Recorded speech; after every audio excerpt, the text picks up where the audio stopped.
साथियों और दोस्तों,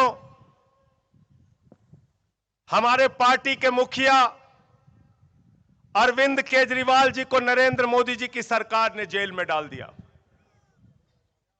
लेकिन मैं आभारी हूं उद्धव ठाकरे जी का, आभारी हूं शिवसेना का कि जब उनकी गिरफ्तारी के बाद रामलीला के मैदान में रैली हुई तो उद्धव ठाकरे जी ने वहां आकर कहा कि जब हमारी बहन सुनीता केजरीवाल मैदान में आकर लड़ रही हैं तो एक एक शिवसैनिक और हम सारे लोग इस लड़ाई में केजरीवाल के साथ और आम आदमी पार्टी के साथ हैं।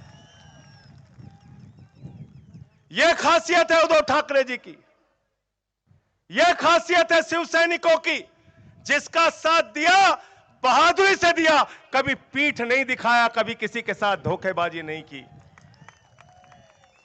मैं गिरफ्तार हुआ साथियों, मेरे गिरफ्तारी के बाद संजय रावत जी मेरे घर पे पहुंचे, प्रियंका चतुर्वेदी जी पहुंची, एनसीपी के नेता शरद पवार जी का बयान आया, सुप्रिया सुले जी का बयान आया।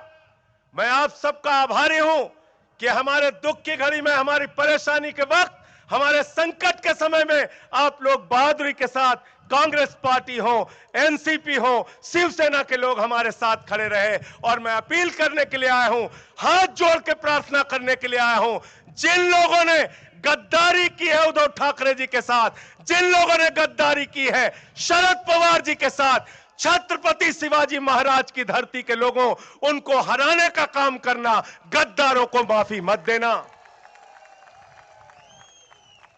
क्योंकि छत्रपति शिवाजी महाराज का एक ही सबसे बड़ा संदेश है, गद्दारों को माफी नहीं, गद्दारों को माफी नहीं। बाला साहब के नाम पर, तीर कमान के नाम पे चुनाव जीतते हैं। मैंने तो कहा पिछली सभा में, मैंने अब तक सुना था बाइक चोर होते हैं, सोना चोर होते हैं, कार चोर होते हैं, लेकिन नरेंद्र मोदी और भारतीय जनता पार्टी वाले ये पार्टी चोर है, पार्टी चोर। शरद पवार जी की घड़ी चुरा ली, उद्धव ठाकरे जी की तीर कमान चुरा ली। अरे पार्टी चोरों, ये मसाल लेके निकले हैं हाथ में और पूरे महाराष्ट्र को जगाने के लिए निकले हैं उद्धव ठाकरे। इनकी मसाल के साथ तुमको जवाब देगी महाराष्ट्र की जनता। देश के प्रधानमंत्री कहते हैं ये गारंटी है, वो गारंटी है, वो गारंटी है। मैं कहता हूं नरेंद्र मोदी जी की एक ही गारंटी है, झूठ बोलने की गारंटी है, झूठ बोलने की गारंटी। 2 करोड़ नौकरी के नाम पे नौजवानों से झूठ बोला, किसानों की आमदनी दोगुना करने के नाम पे किसानों से झूठ बोला, महंगाई कम करने के नाम पे इस देश की जनता से झूठ बोला, काला धन लाने के नाम पे झूठ बोला, हर खाते में 15 लाख पहुंचाने के नाम पे झूठ बोला, 15 अगस्त 2022 तक पक्का मकान देने के नाम पे झूठ बोला। तो मैं कहता हूं मोदी की एक ही गारंटी है, झूठ बोलने की गारंटी, और उनकी पार्टी का नाम है भारतीय झूठा पार्टी। क्या कह रहे हैं? कह रहे हैं 400 पार, 400 पार, 400 पार। देखो नारा तो आप लोगों ने पहले ही लगा दिया, इनके नकली नारों के चक्कर में मत पड़ना। गए थे लोग बंगाल, कहने लगे 200 पार, 200 पार, 200 पार, आई 73 सीट। गए झारखंड, कहने लगे 65 पार, 65 पार, 65 पार, आई 23 सीट। आए महाराष्ट्र, बोले 150 पार, 150 पार, 150 पार, आई 105 सीट। गए हरियाणा, कहने लगे 75 पार, 75 पार, 75 पार, आई 40 सीट। गए कर्नाटका, कहने लगे 130 पार, 130 पार, 130 पार, आई 65 सीट। गए दिल्ली, बोले 45 पार, 45 पार, 45 पार, आई 8 सीट। गए मिजोरम, कहने लगे 21 पार, 21 पार, 21 पार, आई 1 सीट। अब कह रहे 400 पार, 400 पार, 400 पार, जनता करे तड़ी पार, तड़ी पार, तड़ी पार। इस देश की जनता इनको हराने के लिए तैयार है, क्योंकि पूरे महाराष्ट्र में जहां हम जा रहे हैं, लोगों का एक ही कहना है, ये पार्टी तोड़ने वाले लोग, ये खोखा लेके बिकने वाले लोग, अरे विधानसभा में तो नारा लगाया शिव सैनिकों ने, 50 खोके एकदम ओके, 50 खोके एकदम ओके। लगाया था ना उद्धव जी के एमएलए ने, लगाया था ना। मुंह छिपा के भाग रहे थे एक नाथ शिंदे और उनकी पार्टी के लोग, मुंह छिपा के भाग रहे थे। इसलिए और भ्रष्टाचार के खिलाफ मोदी जी बोलते हैं।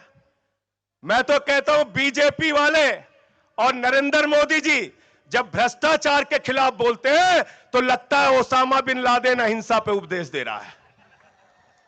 आप भ्रष्टाचार के खिलाफ कैसे बोलते हैं मोदी जी?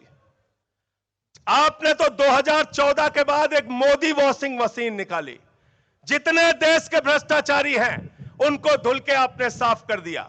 अजीत पवार आपके साथ, छगन भुजबल आपके साथ, हसन मुशर्रफ आपके साथ, नारायण राणे आपके साथ, अशोक चौहान आपके साथ, जनार्दन रेड्डी आपके साथ, मुकुल राय आपके साथ, शुभेंदु अधिकारी आपके साथ, हेमंत विश्व शर्मा आपके साथ, येदुरप्पा आपके साथ, प्रज्वल रवन्ना आपके साथ। जितने भ्रष्टाचारी बलात्कारी हैं सब बीजेपी के साथ है, सब नरेंद्र मोदी के साथ है। बताओ है कि नहीं है ना? इनके जुमले के चक्कर में मत फंसना। मैं ज्यादा लंबी बात नहीं करूंगा। उद्धव ठाकरे जी को आप सुनने आए हैं, उनकी बातों को आप विस्तार से सुन के जाइएगा। लेकिन एक ही अनुरोध आपसे कह रहा हूं, विनती कर रहा हूं, हाथ जोड़ के प्रार्थना कर रहा हूं, यह अंतिम चुनाव है, याद रखना। अगर गलती से भाजपा वाले जीत गए, नरेंद्र मोदी जीत गए, तो हिंदुस्तान में पुतिन और किम जोंग का मॉडल लागू हो जाएगा। इसलिए इनको हराना जरूरी है साथियों।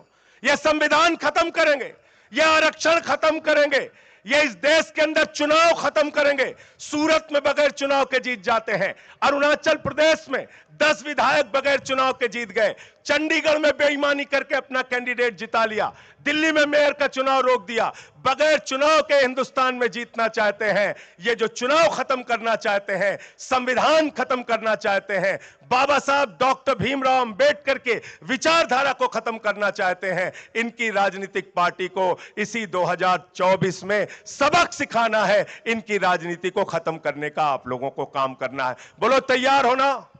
हाथ उठा के बताइए, तैयार है ना? तैयार है ना? संजोग बागरे पाटिल साहब को इतने वोटों से यहां से जिताना कि बाकी लोगों की जमानतें जब्त हो जाएं, सबक सिखाने का काम करना। अंत में इन्हीं लाइनों के साथ कि ये अमन बिक रहा है, चमन बिक रहा है, अमन बिक रहा है, चमन बिक रहा है, गरीबों के तन का कफन बिक रहा है, बाजारों में बहनों का तन बिक रहा है। यारो बुरा न मानो तो कह दूं, इन बेईमानों के हाथों वतन बिक रहा है, इन बेईमानों के हाथों वतन बिक रहा है। कैसे कैसे मंजर अभी आने लगे हैं, कैसे कैसे मंजर अभी आने लगे हैं। गाते गाते लोग चिल्लाने लगे हैं, बदल डालो अब इस तालाब के पानी को, कमल के फूल तो मुरझाने लगे हैं, कमल के फूल तो मुरझाने लगे हैं। बहुत बहुत शुक्रिया, बहुत बहुत धन्यवाद।